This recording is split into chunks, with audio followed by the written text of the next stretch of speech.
जागते रहो। किसी ने पूछा गुरु क्या करता है। गुरु कुछ भी नहीं करता है। तुम्हें क्या लगता है एक तैराक दूसरे को तैरना सिखाता है? जरा ध्यान से देखना वो क्या करता है। वो कुछ भी नहीं करता है। वो केवल इतना ध्यान रखता है कि तुम डूबकर मर ना जाओ, और इसके अलावा वो कुछ भी नहीं करता।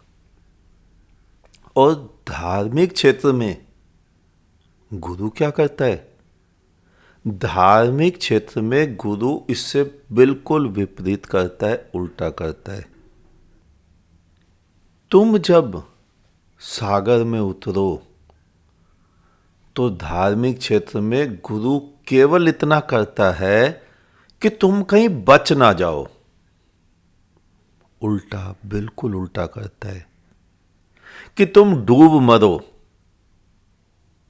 उस परमात्मा के सागर में।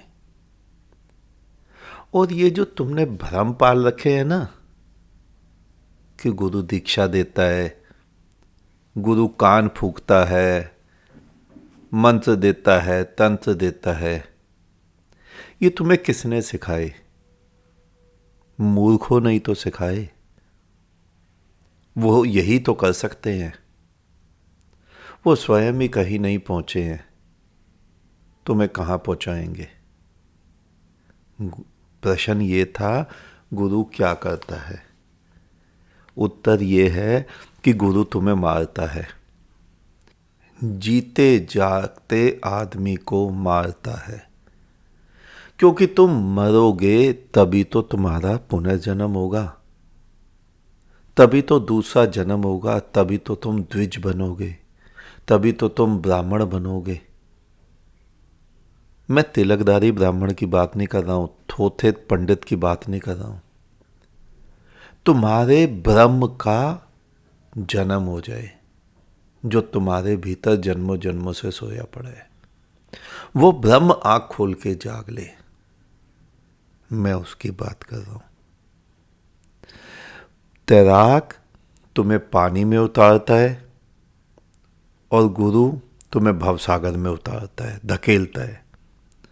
और जितने गुरु तुम्हें इस भवसागर से, इस जीवन से विपरीत धकेल रहे हैं ना, काम छोड़ो, क्रोध छोड़ो, लोभ छोड़ो, धन छोड़ो, पत्नी छोड़ो, व्यापार छोड़ो, वो तुम्हें बहका रहे हैं। जीवन में कभी भी तैरना नहीं सीख पाओगे तुम। जीवन में कभी भी उड़ना नहीं सीख पाओगे तुम। तैरने के लिए समुद्र चाहिए, उड़ने के लिए आसमान चाहिए। वो तो मूर्ख तुम्हें हिमालय में भेज रहे हैं। यूट्यूब पे देखता हूं मैं, हजारों मिलते हैं। कल भी देख रहा था, कोई गीता के नाम से किसी ने संस्था बनाई। वेबसाइट खोलो, सबसे आगे एक पॉपअप चलता रहता है, डोनेटर्स। अरे पागलो, दान क्यों मांग रहे हो? तुम धर्म सिखा रहे हो या दान लेने के लिए, चंदा लेने के लिए आए हो? केवल चंदा, इतना ही रह गया है। चंदे की आवश्यकता क्या है? गुरु को धन की आवश्यकता क्या है? अपने स्वयं के बिजनेस करे, कमाए और लोगों को ज्ञान बांटे। पहले ऐसा ही होता था। कबीर अपना कमाते थे, नानक अपना कमाते थे। कौन चंदा मांगता था? लेकिन मैं गुरुओं की बात कर रहा हूं, मैं भिखमंगों की बात थोड़ी ना कर रहा हूं। भिखमंगों का तो काम ही है, कोई 100 दे, कोई 500 दे। गुरु कुछ नहीं करता। गुरु उसी संसार में तुम्हें धकेलता है जिस संसार से तुम आए, ताकि तुम डूबो। गुरु तुम्हें तुम्हारी ही मौत के सागर में उतार देता है। वो कहता है, मैं भीतर खड़ा हूं, आओ, यहां मजा है। और जैसे ही तुम नीचे बीच में सागर में उतरते हो वो वहां से हट जाता है, ताकि तुम गिरो, डूब मरो और तुम्हारी मैं का अंत हो। और जैसे ही तुम्हारी मैं वहां मिटती है, उसी क्षण वहां बुद्ध का प्राकट्य हो जाता है। तुम स्वयं ब्रह्म हो जाते हो, तुम स्वयं परमात्मा हो जाते हो। तुम स्वयं ही तो कस्तूरी हो और तुम कस्तूरी को ढूंढे जा रहे हो। गलती केवल इतनी है, सुगंध तुम्हें भी आ रही है, ये बात पक्की है, तभी तो ढूंढ रहे हो। गलती केवल इतनी है कि तुम उसे भ्रमवश बाहर ढूंढ रहे हो। बुद्ध करता क्या है? बुद्ध केवल तुम्हारा वही भ्रम तोड़ता है कि वो बाहर है, बस इस भ्रम को तोड़ देता है। इसके अलावा बुद्ध का कुछ भी काम नहीं होता है। जो भ्रम अज्ञानियों ने, मूढ़ों ने अपने स्वार्थ हेतु तुम्हारे चारों तरफ डाले हुए हैं, बुद्ध सीधा सीधा तुम्हारे ऊपर, उस अज्ञान के ऊपर ठंडा पानी डाल देते हैं, ताकि तुम हड़बड़ाकर उठ जाओ। और जैसे ही तुम उठते हो, करते क्या हो? सबसे पहले तुम उस बुद्ध को ही दोष देते हो। सोते से जगाने वाले को कौन दोष नहीं देगा? तुम सोए हो आधे इस विचार में कि वो स्वयं पापी है, नरक जाएंगे, और आधे इस विचार में सोए हो कि वो पुण्यात्मा है, स्वर्ग जाएंगे, बैकुंठ जाएंगे, मोक्ष जाएंगे, मुक्ति जाएंगे। केवल बुद्ध बीच में एक ऐसा व्यक्ति खड़ा है जो जागा हुआ है। वो ना तो पाप का और ना पुण्य का कोई भी स्वप्न नहीं देखता है। एक अधार्मिक चोर होने का स्वप्न देखता है। वो चोर होने के स्वप्न में भरमाया है, और तुम्हारे सारे धर्मों को मानने वाले साधु होने के स्वप्न में भरमाए हैं।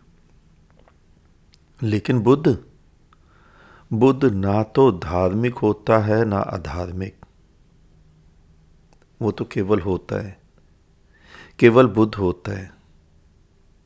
और वहां तो केवल परमात्मा होता है।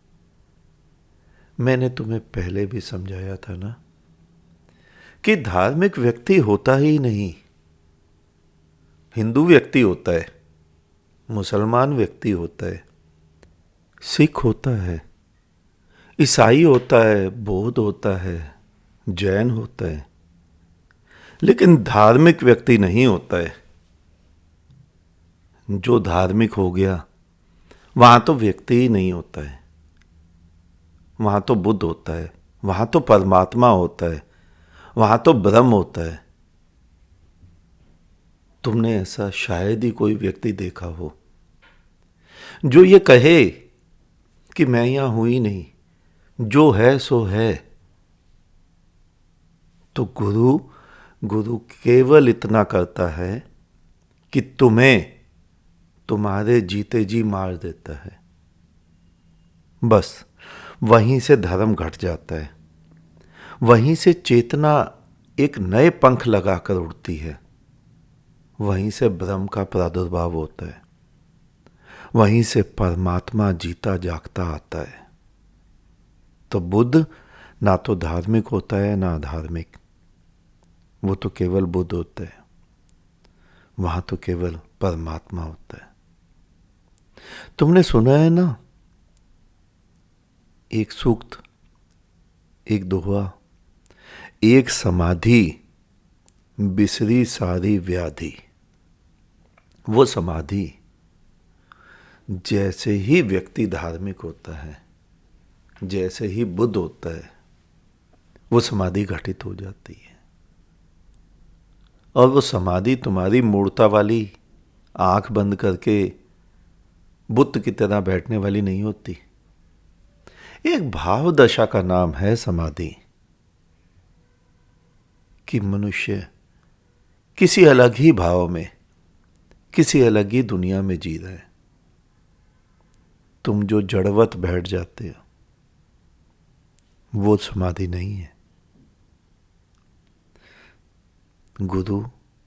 गुरु केवल तुम्हें उसी दशा तक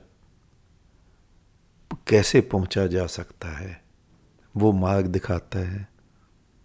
गुरु अपने दर्शन कराता है, देखो मैं वहीं खड़ा हूं और तुम भी आ जाओ, मैं हट जाता हूं, मेरे सिंहासन पर खड़े हो जाओ। बस इतना ही काम है गुरु का। और जितने तुम देख रहे हो, कोई तिलक लगाकर तुम्हें दीक्षा दे रहा है, कोई टोपी पहनकर नमाजें पढ़वा रहे हैं, ये सब तुम्हें भरमाए जा रहे हैं, गोल गोल घुमाए जा रहे हैं। उस ब्रह्म का अनुभव, उस खुदा का दीदार